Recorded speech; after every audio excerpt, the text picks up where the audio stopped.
Welcome to my channel preparation for exam. এই চ্যানেলে আজকে একটা গুরুত্বপূর্ণ টপিকস নিয়ে আলোচনা করব, সেটা হচ্ছে গ্রিন হাউস এফেক্ট। অর্থাৎ আমরা দেখছি দিন যত বাড়ছে তার সঙ্গে সঙ্গে পরিবেশের তাপমাত্রাও এক্সট্রিম পরিমাণ হিট হয়েছে। আমাদের মানে অ্যাকচুয়াল তাপমাত্রার এতটাই প্রভাব ফেলছে যে সমস্ত জীব বাতানুকূল একটা অনুকূল পরিবেশের বাধা সৃষ্টি করেছে, অর্থাৎ বিপরীত একটা প্রভাব আমরা দেখতে পাচ্ছি, যেটা আমাদের মানে অ্যাকচুয়াল সমাজের ক্ষেত্রে এবং পারিপার্শ্বিক জীবকুলের ক্ষেত্রে খুবই ক্ষতিকারক।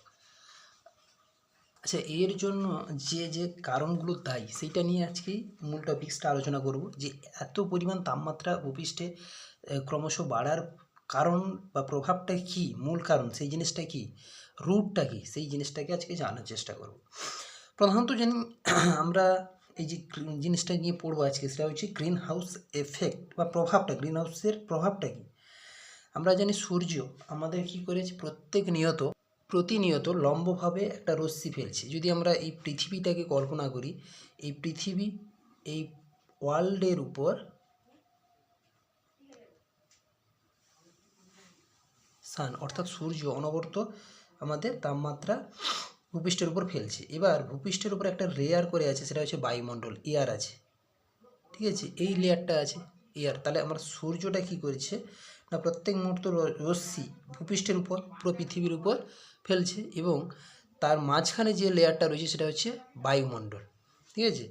তাহলে বায়ুমণ্ডল আছে, সূর্য প্রতিনিয়ত আমাদের তার সূর্যরশ্মি আচ্ছা, যে সূর্যরশ্মিটা পড়ছে সেটা পড়ছে লম্বভাবে ক্ষুদ্র তরঙ্গ রূপে, মানে সূর্যতে যে রশ্মিটা আসছে সেটা ক্ষুদ্র তরঙ্গ রূপে আসছে এবং ভূপৃষ্ঠের উপর পতিত হচ্ছে। এবং জিনিসটা কী হচ্ছে বলছে, পতিত হওয়ার পর সেটা বৃহৎ তরঙ্গ রূপে রিফ্লেক্ট হচ্ছে, প্রতিফলিত হয়ে যাচ্ছে, এবং ব্যাকে ফিরে যাবে। যখন ফিরে যাবে, এই রশ্মিটা ক্ষুদ্র তরঙ্গ রূপে এসেছিলো, কিন্তু যখন যাবে সেটা বৃহৎ আকারে একটা বড় আকার নিয়ে ফিরে যাচ্ছে পুনরায়, ঠিক আছে। এবার তারপরে ভূপৃষ্ঠে মানে যে রশ্মিটা আসে তার মোট 34%, 34%-এর কাছাকাছি কী করে না, ওয়ার্ল্ডে অর্থাৎ পৃথিবী শোষণ করে না, মানে ভূপৃষ্ঠে শোষণ করে, বাকিটা কী করে ফিরিয়ে দেয়। এবং ফিরে যাওয়ার সময় হচ্ছে যে ঘটনাটা ঘটছে সেটাই খুবই গুরুত্বপূর্ণ।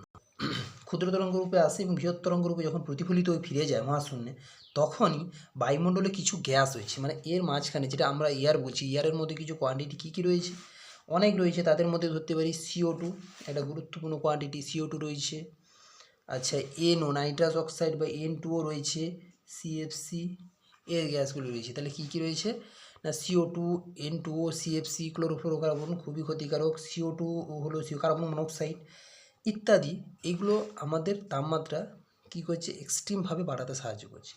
এগুলো কী করছে না, যখন ক্ষুদ্র তরঙ্গ রূপে ভূপৃষ্ঠে পড়ে যখন সেটা প্রতিফলিত হয়ে বৃহৎ তরঙ্গ রূপে ফিরে যাবে বায়ুমণ্ডলে, এই গ্যাসগুলো ভাসমান অবস্থায় আছে, তারা কী করছে, সেই তাপমাত্রাকে মানে গ্রহণ করছে, এবং গ্রহণ করতে করতে অর্থাৎ যেখানে বলছে যখন ওই তরঙ্গ দৈর্ঘ্য বৃহৎ তরঙ্গ দৈর্ঘ্যের সূর্যরশ্মি শোষণ করে নেয়, এবং মহাশূন্যে এটা কী করছে, যখন শোষণ করে নিচ্ছে গ্যাসগুলো, কার্বন ডাইঅক্সাইড কিংবা N2O, CFC, CO প্রভৃতি বিষাক্ত গ্যাসগুলো, তখন ওটার কোথায় ফিরে যেতে বাধা দিচ্ছে না, সূর্যে মহাশূন্যে ফিরে যেতে বাধা দিচ্ছে। ভূপৃষ্ঠ থেকে প্রতিফলিত হয়ে যাওয়ার সময় বৃহৎ তরঙ্গ রূপে মহাশূন্যে ফিরে যেতে বাধা দিচ্ছে। এরা শোষণ করে গ্যাসগুলোকে গ্রহণ করছে, শোষণ করে নিচ্ছে, মহাশূন্যে ফিরে যেতে বাধা দেয়। এবং এর ফলে কী হবে, ভূপৃষ্ঠের তাপমাত্রা দিন প্রতিদিন ক্রমশ হারে বাড়তে থাকবে। সেই কারণটাই হচ্ছে বলছে, এর ফলে ভূপৃষ্ঠের তাপমাত্রা দিন প্রতিদিন বাড়তে থাকছে। এই ঘটনাটাকে এক কথায় গ্রিন হাউস, মানে তাপমাত্রা এক পরিমাণ আজকে পড়লো, পরের দিন বাড়বে, প্রত্যেক দিনই কন্টিনিউ বাড়তে আছে।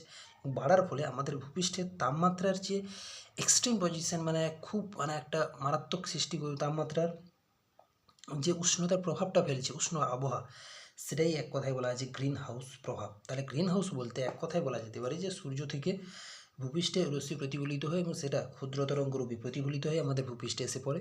ভূপৃষ্ঠে পড়ার পর যখন সেটা প্রতিফলিত হয়ে যাবে বৃহৎ তরঙ্গরূপে প্রতিফলিত হয়ে যাচ্ছে, কিন্তু যাওয়ার সময় বায়ুমণ্ডল আমাদের আছে, বায়ুমণ্ডল বিভিন্ন লেয়ারগুলো আছে, ট্রপোস্ফিয়ার, স্ট্র্যাটোস্ফিয়ার, বিভিন্ন রকম স্ফিয়ারগুলো আছে, তাদের মধ্যে ভেসে আছে যে ট্রপোস্ফিয়ার, যে প্রাথমিক মণ্ডলের মধ্যে, সেখানে কিন্তু বিভিন্ন ক্ষতিকারক গ্যাসগুলো রয়েছে, কার্বন ডাইঅক্সাইড, CFC, N2O, এগুলো কী করছে, গ্রহণ করে নিচ্ছে ক্ষুদ্র বৃহৎ তরঙ্গগুলো প্রতিফলিত হয়ে যাওয়ার সময় ওই তাপমাত্রা বা উষ্ণতাকে, যার ফলে ভূপৃষ্ঠের তাপমাত্রা দিন দিন বৃদ্ধি পাচ্ছে। এই ঘটনাটাকে এক কথায় আমরা বলতে পারি গ্রিন হাউস প্রভাব বা গ্রিন হাউস এফেক্ট।